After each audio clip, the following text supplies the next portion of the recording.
Shalom jemaat, Tuhan memberkati. Ini adalah kebaktian online kita yang sudah sekian banyak. Saya percaya setiap Anda pasti sudah bertumbuh.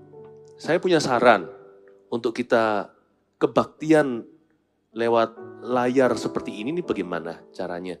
Supaya ada disiplin rohani, saya himbau agar semua kita itu menentukan jam yang pasti. Contohnya, pukul 7. Pukul 10, pukul 1, pukul 4, bahkan 7 malam. Kalau hari Sabtu tentunya juga bisa. Seperti jam-jam Army of God, youth kita, teens kita, sesuaikan. Nah, jangan kita terus menganggap kita bisa pause atau rewind ke belakang atau forward nantinya ke depan. Kita anggap sebagai suatu ibadah, masing-masing punya disiplinnya. Duduk bersama dengan keluarga, atau jikalau Anda sendirian, alangkah baiknya ajak anggota keluarga tercinta supaya mereka juga dengar firman, ikut memuji menyembah, ya, konsentrasi sekalipun di depan adalah gadgetnya atau mungkin di depan layar televisi. Anggap seperti ibadah yang fisik di dalam gereja.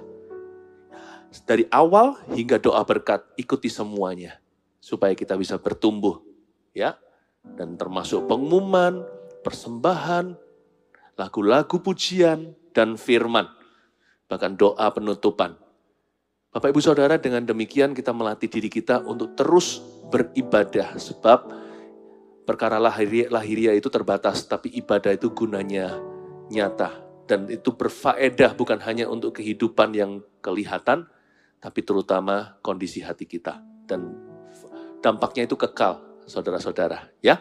Dan saya jadi ingat waktu saya berkhotbah awal-awal kita adakan online, 2 kali hari Minggu saya cover topik tentang Ayub di pasal 1 dan pasal 2. Sekarang saya mau berikan satu pesan dari pasal terakhir Ayub yaitu 42. Kita buka Ayub 42. Ya. Jadi saya jadi ingat kata pengkhotbah, the end of something, the end of a thing is better than its beginning thereof. Akhir dari sesuatu itu jauh lebih penting daripada permulaannya. Bagaimana pertama-tama kita memasuki lembah corona, lalu kita semuanya harus berada di rumah-rumah. Itu satu hal, karena itu kan di luar dugaan manusia. Itu di luar kendali kita. Tapi bagaimana kita keluar dari krisis ini menjadi lebih dari pemenang adalah pilihan. Saya sangat excited waktu saya mengajarkan waktu saya ajarkan kitab Ayub pasal 1 dan 2. Sekarang saya jauh lebih excited untuk ajarkan pasal 42.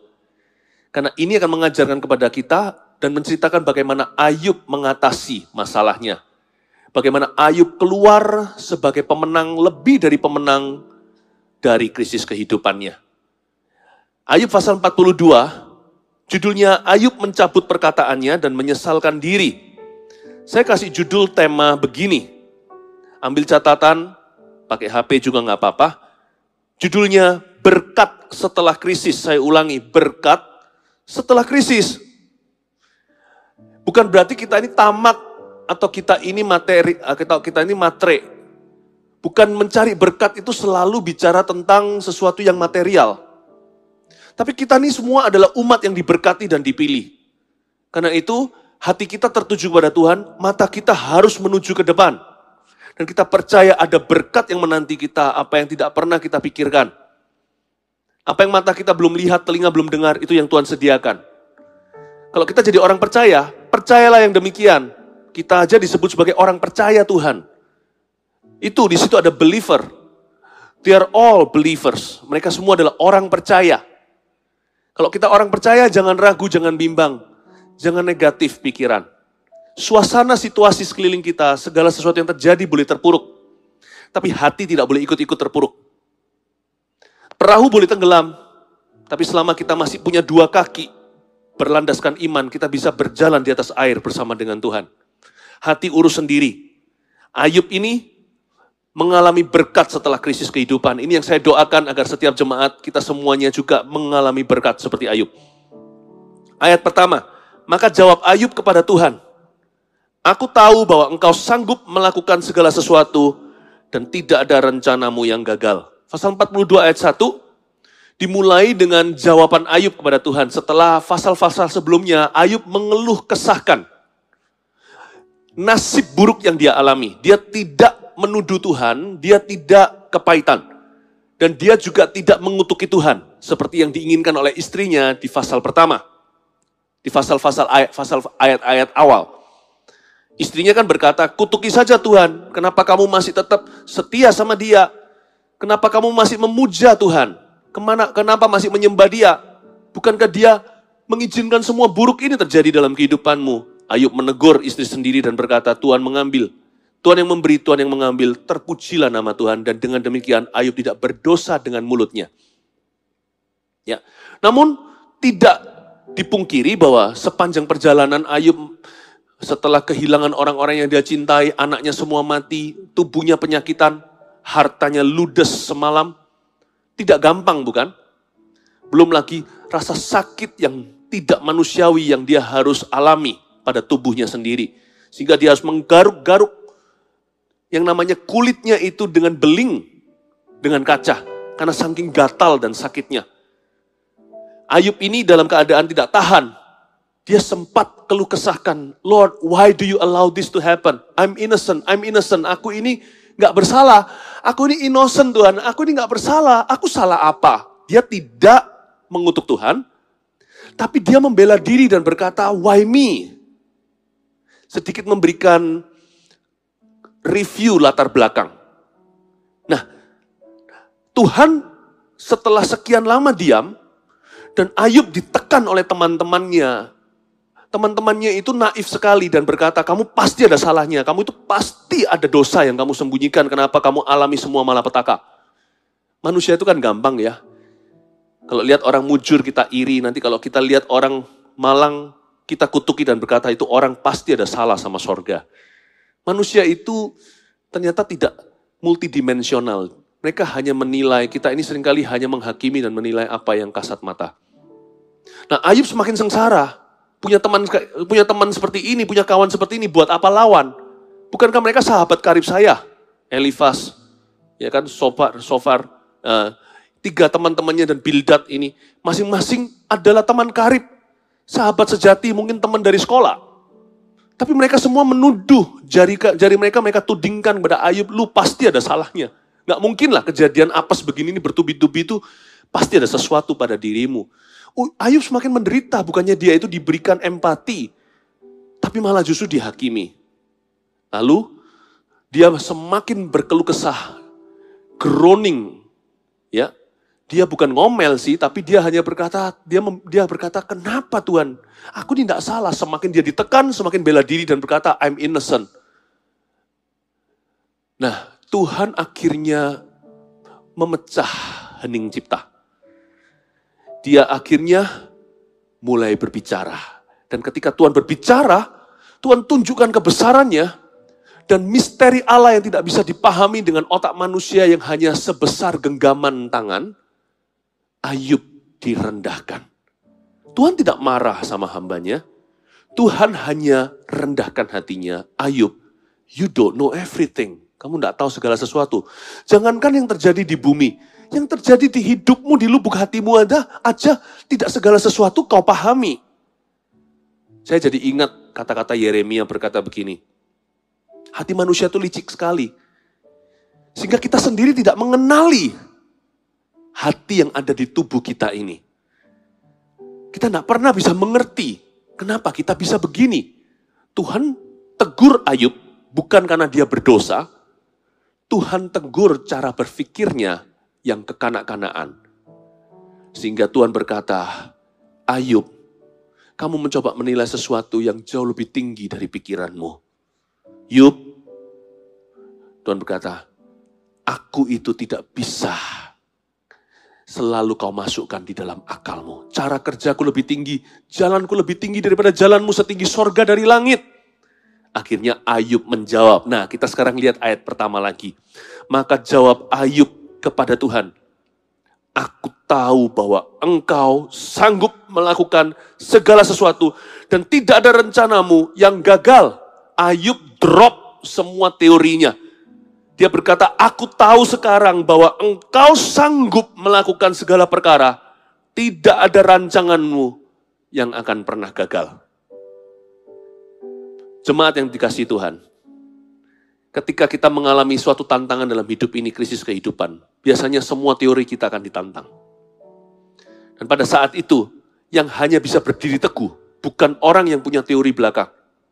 Jikalau iman kita hanyalah berdasar pada pengetahuan-pengetahuan otak semata-mata, kita akan goyah. Itulah sebabnya Ayub bisa lulus ujian sampai pasal terakhir Tuhan nanti memuji dia. Karena Ayub bukan hanya dia tahu tentang Allahnya, tapi dia mengenal Tuhannya. Disinilah perbedaan antara knowing God and knowing about God. You can know about me, you may not know me personally.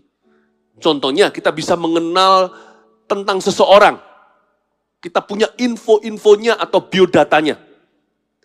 Tapi nggak akan seberapa dibandingkan dengan istri orang itu. Atau mungkin orang tuanya, atau anaknya, atau kerabatnya yang mengenal dia secara intim dan pribadi. Makanya itu Ayub berkata di sini, aku tahu, I know, bahwa Engkau sanggup melakukan segala perkara, dan tidak ada rancanganmu yang gagal, ya Allah. Ayub puas dengan mengenal Allahnya. Sekalipun mungkin dia masih bingung dengan banyak hal di hidup ini. Why? Kenapa begini? Kenapa begitu? Kenapa kau izinkan? Kenapa ada orang sengsara, orang baik sengsara? Kenapa ada orang jahat yang makmur? Kenapa bumi ini ke arah sini? Kenapa Tuhan izinkan ini terjadi? Ada banyak pertanyaan kita. Hati ini bisa penasaran, saudara. Kadang-kadang kita bisa mulai dengan titik bawah. Cukup mengenal Allah saja. Hatiku puas. I know whom I have believed in. And I'm persuaded that He is able to keep that which I've committed unto Him against that day. Karena aku tahu dan mengenal siapa yang kupercayai dan aku yakin bahwa Dia sanggup untuk memelihara apa yang kupercayakan padanya hingga hari terakhir hidupku atau Dia memanggilku. Aku tahu bahwa Engkau. Aku tahu bahwa Engkau. Aku tahu bahwa Engkau. Aku tahu bahwa Engkau. Bukan aku tahu tentang Engkau. Aku tahu tentang Engkau. Aku tahu tentang Engkau. Bukan. Ayub berkata dengan jelas. Aku tahu bahwa Engkau. Aku tahu bahwa Engkau. Dengan kata lain, aku mengenal Engkau. I'm sorry, Lord. I'm sorry kalau selama ini aku berdebat pikiran. Semakin aku ingin untuk mengerti Tuhan, semakin aku ingin untuk interogasi, untuk menyelidiki Allah, semakin gagal total saya. Aku kembali ke kasih mula-mula, kepada iman yang seperti anak-anak itu. Aku cukup happy hanya mengenalmu. Yang ku tahu hanya satu, bahwa Engkau sanggup melakukan segala sesuatu, dan tidak ada rencanamu yang gagal. Yang ku tahu, Dia kerjakan seturut firman-Nya bagi kemuliaan-Nya. Yang ku yakin, Dia sediakan seturut kasih-Nya bagiku. Aku bodoh dungu seperti hewan, gak apa-apa asal aku tetap di dekatmu. Yang ku tahu hanya satu ini, Dia kerjakan seturut firman-Nya, semua bagi kemuliaan-Nya. Yang ku yakin, Dia sediakan, pokoknya seturut kasih-Nya bagiku. Ini tidak kuragu. Yang ku yakin, Dia sediakan tepat waktu, seturut kasih-Nya bagiku. Katakan selalu pada diri sendiri, aku tahu Dia sanggup. Aku tahu rencananya tidak akan gagal. Udah, ketika kita bingung, jangan berpikir jauh, nanti malah naik kuda cepat, liar, dan hilang tersesat. Pikiran kita itu bisa membawa kita jauh karena hati itu licik. When you are confused, stay calm. Dalam tinggal tenang kekuatanmu. Ketika kita panik, dengan bertobat dan berdiam diri, di situ ada pertolongan Tuhan. Cukup Anda berkaca dengan firman atau kaca beneran. Kalau nggak ada orang sekeliling yang melihat, katakan pada dirimu sendiri, yang ku tahu, dia sanggup melakukan segala sesuatu. Dan rancangannya tidak akan gagal atas kehidupanku. Kalau perlu, nyanyikan lagu seperti yang kita nyanyikan tadi. Udah itu aja. Simplicity, simplicity, simplicity. Stay simple, stay humble. Stay humble, stay simple. Sederhana saja pikiran itu. Jangan berpikir jauh melebihi takaran iman yang Tuhan percayakan. Setiap musim itu ada kekuatan sendiri. Jangan melebihi. Bukan berarti kalau kita beriman itu kita jadi bodoh, nggak mikir logika. Bukan. Bukan begitu maksudnya. Tapi belajar untuk menguasai diri sebelum hati jadi liar ke sana sini. Karena Tuhan tidak bisa dipahami dengan otak kepala kita. Jalan-jalan Tuhan lebih tinggi. Maka jawab Ayub pada Tuhan, aku tahu bahwa Engkau sanggup melakukan segala sesuatu dan tidak ada rencanamu yang gagal. Firman-Mu, kita lihat ayat 2. Siapakah dia yang menyelubungi keputusan tanpa pengetahuan? Ayub disindir Tuhan. Kan dari tadi kan, dia selalu bela diri. Memang sih dia nggak salah. Tapi bukan berarti bahwa dia bukan orang berdosa. Ayub salah orientasi. Saya ulang lagi firman-Mu. Tuhan bilang begini, siapakah dia yang menyelubungi keputusan tanpa pengetahuan? Itulah sebabnya tanpa pengertian, aku telah bercerita. Ini kata Ayub sekarang, menjawab Tuhan. Itulah sebabnya Tuhan, tanpa pengertian aku telah bercerita. Tentang hal-hal yang sangat ajaib bagiku, dan yang tidak ku ketahui. Garis bawah itu. Tentang hal-hal yang sangat ajaib bagiku, dan yang tidak ku ketahui. Saya jadi ingat pemazmur berkata begini, seperti anak disapi aku mau di dekatmu. Tuhan, aku tidak tinggi hati dan memikirkan hal-hal yang terlalu ajaib bagiku, tapi aku tenangkan jiwaku seperti anak disapi di samping ibunya. Ayub berkata, maaf ya Tuhan, tanpa pengertian aku terlalu banyak bicara. Tentang hal-hal yang sangat ajaib bagiku dan yang tidak ku ketahui. Sebuah pelajaran berharga di ayat yang ketiga. Bahwa kadang-kadang ya, kita boleh cukup puas tidak tahu sesuatu. Kepo hati itu harus ada batasnya. Kadang-kadang kepo itu tanpa kita sadari agak sedikit melanggar perbatasan.